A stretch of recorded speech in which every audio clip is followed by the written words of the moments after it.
Hello friends, welcome back to my channel. तो चलतु आज आम बनैबा बोईतालु फुलर भजा बा कौन कौन अंचल कखारु बोईती कखारु एपरी बहुत ना जानती। तो आज आम गोटे विलेज स्टाइल बा बहुत टेस्टी हेल्दी एकदम गोटे चामच तेल रे बनैबा। तो चलतु आउ डेरी नक रोषेटी स्टार्ट करवा। देखंतु एठी मु किछि बोईतालु फुल को नहीं जाइछि। एबे तो मार्केट रे बोईतालु फुल पूरा भराभर आसुछि कारण अबे सीजन रे बोईतालु फुल बहुत मात्रा रे मार्केट रे अवेलेबल अछि। तो देखंतु एठी मु बोईतालु फुलर साइड गुडा को काढी नउछि, पछपटर डंठलटा को भी काढी नउछि और भितरे थिबा केसर टाइप रो येलो पार्टटा को भी मु सफा कर नउछि। मन रखबे ए पार्ट गुडा को सफा करबा निहाती जरूरी। तापर देखंतु एठी सफा करी मु गोटी गोटी करी सब फुल गुडा काढी दउछि। मु एठी देखिबा पई चारोटी फुल नेथली किंतु सेपटे बहुत सारा फुल अच्छी। तापरे देखंतु आकु मु पूरा क्लीन करी नेली। एपटे मु पूरा फुल गुडा को रनिंग वाटर रे क्लीन करिके गोटे प्लेट रे रखी नेछि। देखि पारथिबे आपण। तापरे मु एठी 2 घंटा आगरु भिजई रखितली गोटे कप अरुआ चाउल। अरुआ चाउल रे ही रेसिपीटी भल लागि थाए। तापरे गोटे ब्लेंडिंग जार रे आमे सब गुडा अरुआ चाउल को एठी नै जिबा। मु एठी 2 घंटा अरुआ चाउल भिजई की रखितली। तापरे देखंतु एठी सब गुडा अरुआ चाउल नै जिबा। तापरे मु हाफ इंच रो अदा नउची, एठी 8 रु 9 कोला रसुण नउची। तापरे मु 2 चमच जीरा नउची। आपण चाहिले एथिरे सुकिला लंका भी देई परिबे किंतु मु एठी सुकिला लंका गुंड देबी सेइथि पई मु स्किप कर देइची। किछि पानी देई आकु फाइन पेस्ट गोटे ब्लेंड कर नेबा। देखंतु एठी पूरा स्मूथ पेस्ट गोटे करि नेबार आपण देखि पारुथिबे पूरा पेस्ट हो जाइची।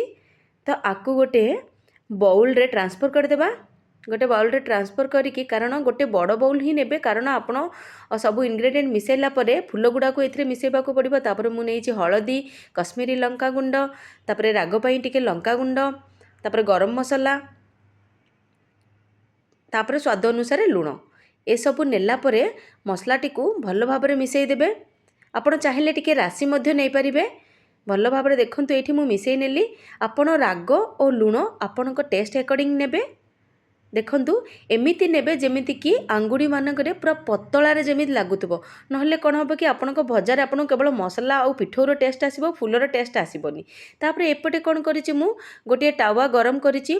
पूरा टावा धुआं भाडला परे गरम होला परे गोटे चामच देबे तेल, ताकू पुणी गरम हेबा को छाड़िबे। एपरी ए प्रोसेस द्वारा कोन होबो पिठा गुडा को लागिबोनी, सेथिरे नॉनस्टिक परी काम करिबो। देखंतु एठी मु गोटे फुल को सेई बेटर रे बुड़े की साइड रे टिके प्रेस करके एक्सेस बेटर काढी देउची। ए प्रोसेस द्वारा कौन होबो जे आपणकर भजा गुड़ाक फुलर भी टेस्ट आपनको जना पड़िबो। जेहेतु बेटर गुड़ाक बहुत मोटारे जदि लागि जिवो ताहले आपनको केवल पिठौर टेस्ट आसीबो, फुलर टेस्ट आपनको जना पड़िबोनी। तो ए प्रोसेस को निहाती करिवे।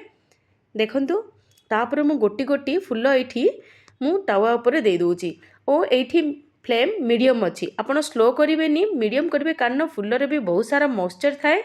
तो एडी फुल टिके चिप्स टाइप रो हबनी बा कुरकुरी टाइप रो हबनी, सेइथि पई सबु बेले जाळ हाई टू मीडियम ही रखिबे।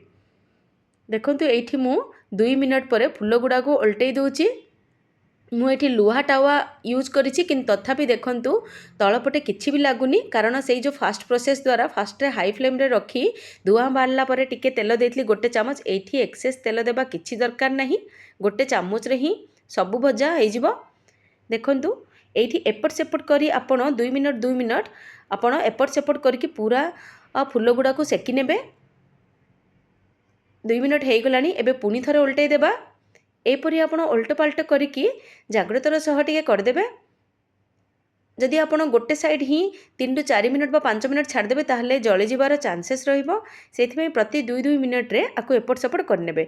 देखंतु ऑलमोस्ट 70% हेई गलानी। एठी अति सहज रे कोनोसी गोटे चामच रु अधिक तेल देबा भी जरूरी नाही।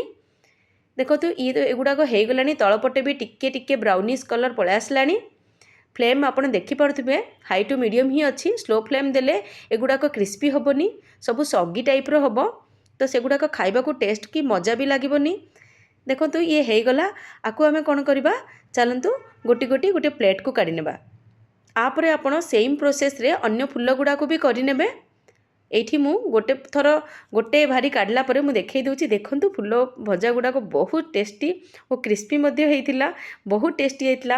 ମସଲା କିଛି ଓଭରଲୋଡେଡ଼ ହେଇନଥିଲା, ତ ଫୁଲର ଟେଷ୍ଟ ବି ଆସୁଥିଲା। ଯଦି ଆପଣଙ୍କୁ ଏଇ ଭିଡ଼ିଓଟି ଭଲ ଲାଗିଛି ତାହେଲେ ଏଇ ଭିଡ଼ିଓଟିକୁ ଲାଇକ୍ କରିବାକୁ ବିଲକୁଲ ଭୁଲିବେନି। ଯଦି ମୋ ଚ୍ୟାନେଲରେ ନୂଆ ଅଛନ୍ତି ତାହେଲେ ମୋ ଚ୍ୟାନେଲକୁ ସବସ୍କ୍ରାଇବ୍ କରିବାକୁ ବିଲକୁଲ ଭୁଲିବେନି। ତ ଦେଖନ୍ତୁ ଆପଣ ବି ଏଇ ଜିନିଷ ଟ୍ରାଏ କରନ୍ତୁ ଓ ମୋ ସାଙ୍ଗରେ ଆପଣଙ୍କ ଅନୁଭୂତି ସେୟାର କରନ୍ତୁ। ତ ଦେଖନ୍ତୁ ବହୁତ ବଢ଼ିଆ ହେଇଛି, ଆକୁ ପଖାଳ ସାଙ୍ଗରେ ଆପଣ ଏନ୍ଜୟ କରିପାରିବେ। ତ ରହୁଛି, ପୁଣି ଭେଟିବା ନୂଆ ଭିଡ଼ିଓରେ।